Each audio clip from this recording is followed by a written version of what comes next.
Black Christmas, 1974. 20 weird facts you didn't know. Black Christmas wasn't just a horror film. It was a blueprint. Before Michael Myers stalked Haddonfield, before Freddy haunted Elm Street, there was Billy. A killer in the attic, a phone that wouldn't stop ringing, and a scream that changed everything. But behind the scenes, nothing was simple. The director fought the studio over the ending. The lead actress hated her co-star. And one scene, it pushed censors so far they nearly banned the film entirely. These are 20 weird facts about Black Christmas. And buried in the chaos, a voice so disturbing the actor who created it refused to explain how he did it. Stand clear. The calls are coming from inside the house. Number 1, Bob Clark didn't just direct a slasher film, he made the template. 4 years before John Carpenter made Halloween, Clark laid down the rules. He didn't invent every idea, but he assembled them into the framework that slashers would follow for decades. The killer's POV, the final girl, the ambiguous ending, the calls coming from inside the house. Most of the tropes you know and the scares you've seen, they started here. Clark shot the film in 1974 with a tiny budget and a radical idea. Don't show the killer's face. Keep him in the shadows. Make him a voice, a presence, something worse than what you can see. When Halloween exploded in 1978, Carpenter openly credited Black Christmas as his inspiration. He took Clark's structure, added a mask, and created a franchise. But Clark got there first. He built the house. Everyone else moved in after. Number 2, the voice of Billy wasn't one person. It wasn't even meant to sound completely human.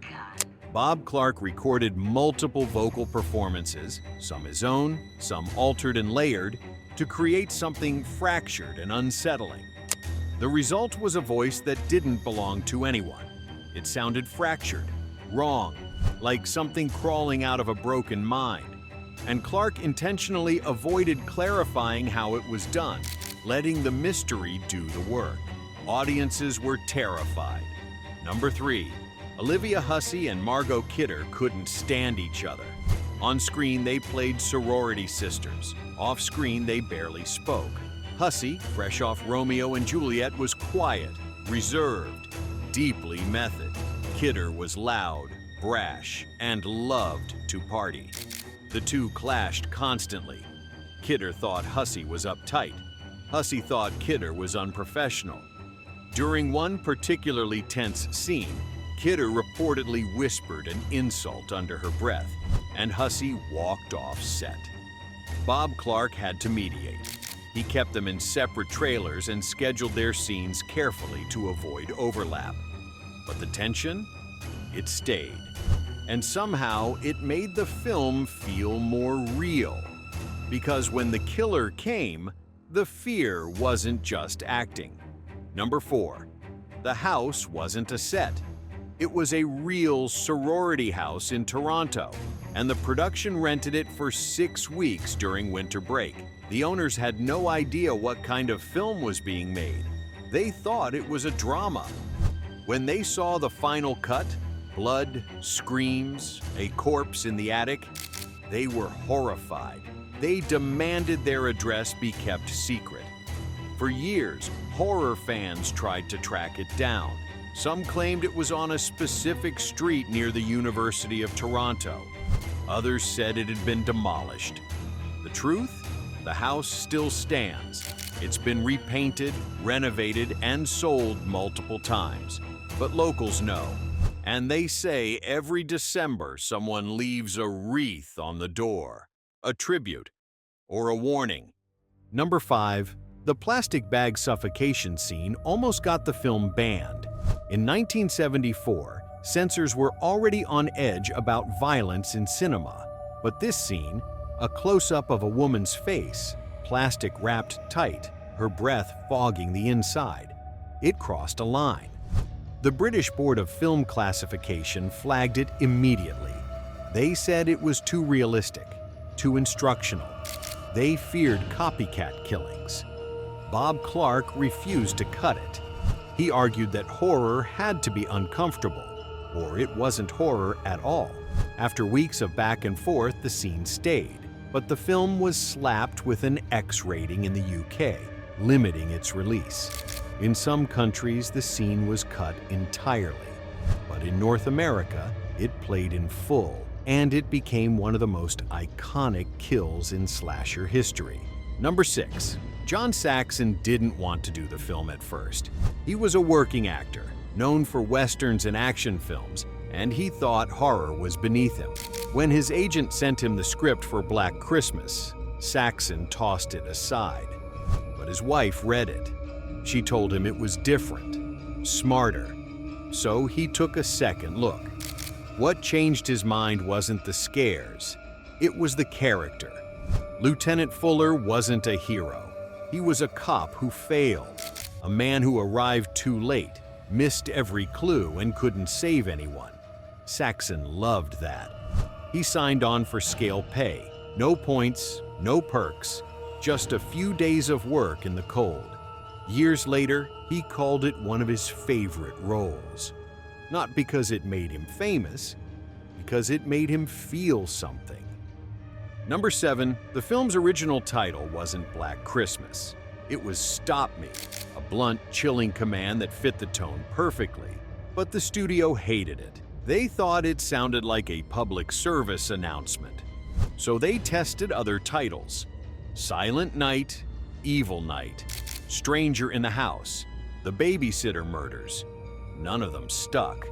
Finally, Bob Clark suggested Black Christmas, a twisted inversion of the holiday, a title that promised something dark wrapped in something familiar. The studio agreed, but in some international markets, the film was still released as Silent Night, Evil Night. In others, it was called Stranger in the House. The confusion hurt its box office. But over time, Black Christmas became the definitive name, the one that horror fans remember. Number 8. Much of Barb's dialogue is improvised. The director gave Margot Kidder a character outline: the drunk, the cynic, the one who says what everyone's thinking, and told her to run with it. So she did. Her one-liners, her sarcasm, her brutal honesty. Kidder brought Barb to life on the fly. In one scene, she was supposed to deliver a scripted insult.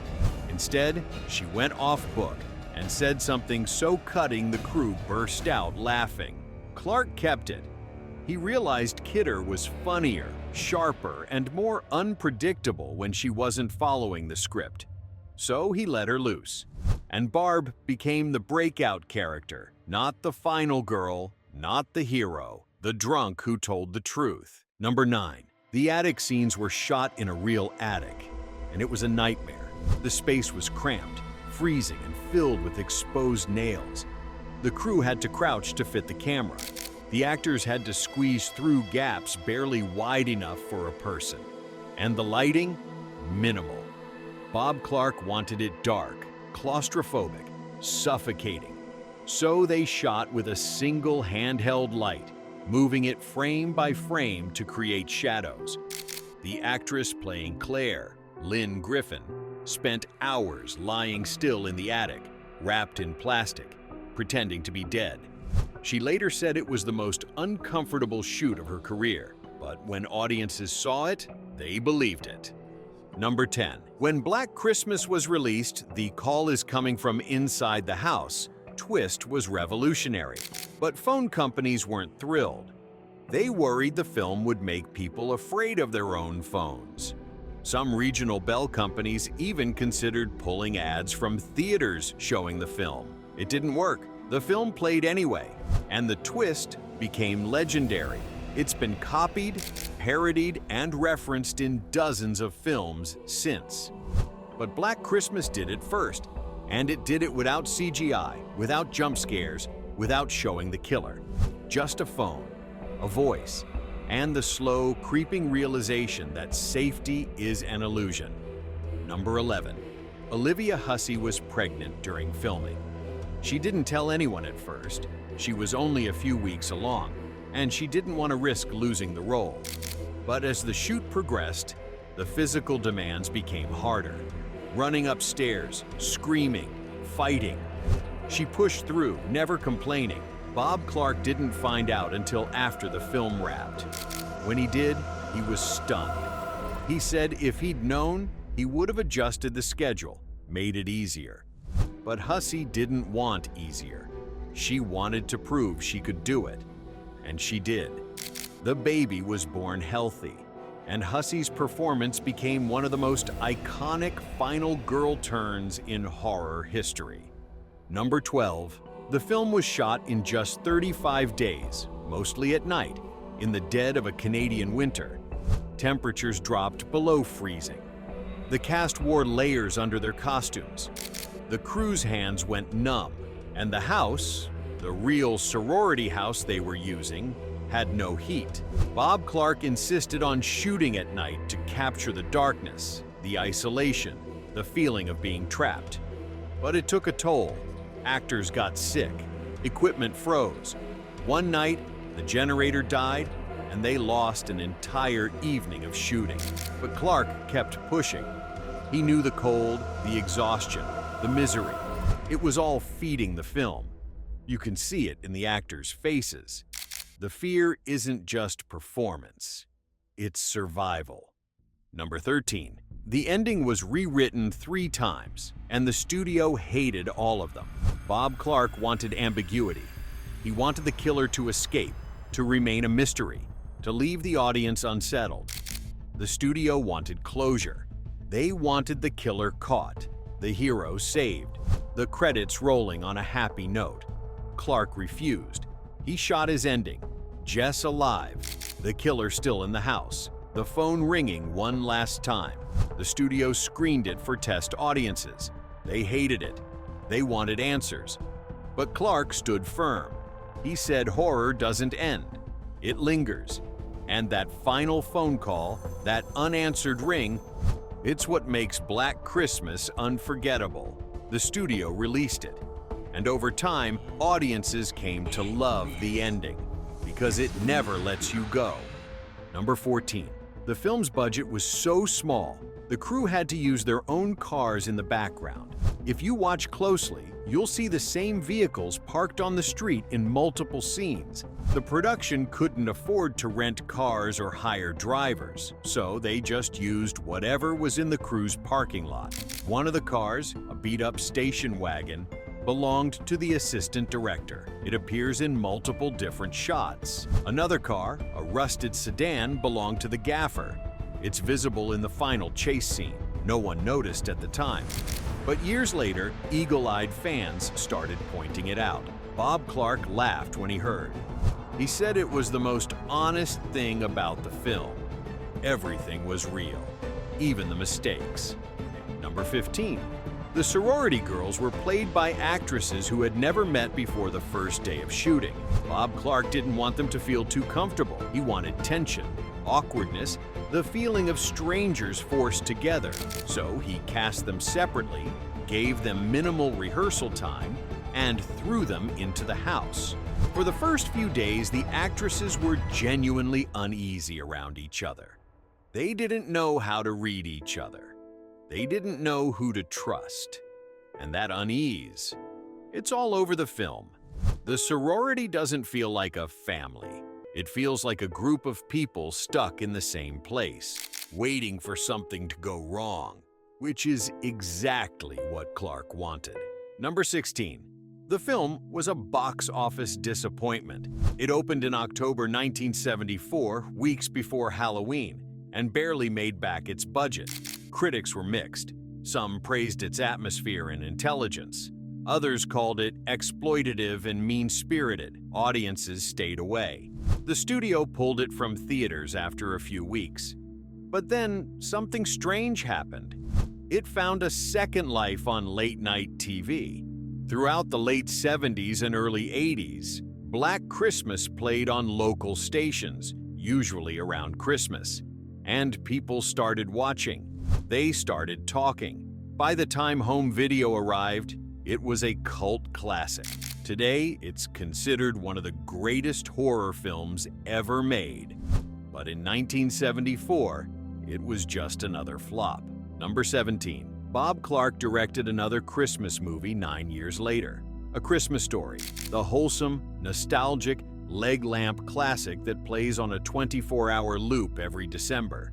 The same man who made Black Christmas, a film about a killer hiding in an attic, murdering sorority girls, also made the most beloved family Christmas film of all time. Clark said both films were about the same thing, the gap between what Christmas is supposed to be and what it actually is.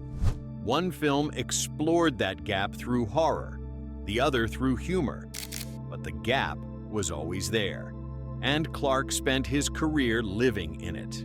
Number 18. Bob Clark was repeatedly pressured to explain Billy, who he was, where he came from, why he killed. Studios, distributors, and even early critics wanted answers. Clark refused. He believed giving the killer a motive would make him smaller, safer, and ultimately less frightening. So Billy was written as pure intrusion, someone who doesn't belong and shouldn't exist in that space at all. Even the fragments of his phone calls, mentions of Agnes, the screaming, the childlike sobbing, weren't really clues. They were texture. Clark instructed the actors and sound editors not to connect the dots. Billy wasn't a character. He was a presence. That choice didn't just unsettle audiences. It influenced an entire generation of horror filmmakers who learned that the scariest thing isn't motive, it's randomness. Number 19. The film was remade twice. The first remake came in 2006, a glossy, gore-heavy reboot that explained everything Clark had left ambiguous. It showed the killer's face, gave him a backstory, and ended with a final showdown. Clark hated it. He called it a betrayal. He said the whole point of the original was what you didn't see. The second remake came in 2019, a feminist reimagining that turned the killer into a supernatural force. Clark had passed away by then, but those close to him said he would have hated it even more. Not because it was bad, because it missed the point. Black Christmas wasn't about the killer. It was about the call, the voice, the fear that never ends.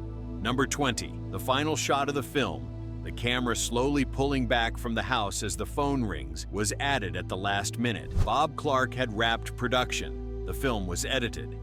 But something felt off. The ending was too abrupt, so Clark went back to the house, set up one camera, and shot a single take. No crew, no actors, just the house, the snow, and the sound of a phone ringing in the distance.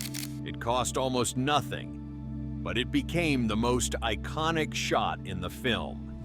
Because it's not just an ending. It's a promise. The killer is still there. The phone is still ringing, and no one is coming to help. Black Christmas didn't follow the rules. It helped write them. It gave us the final girl, the killer's POV, the twist that won't let go. It scared a generation, inspired a genre, and proved that sometimes the most terrifying thing isn't what you see, it's what you hear. If this one still haunts you, drop a like and subscribe. And tell us in the comments, what moment from Black Christmas still makes you check the attic? Thanks for watching. And remember, always answer the phone.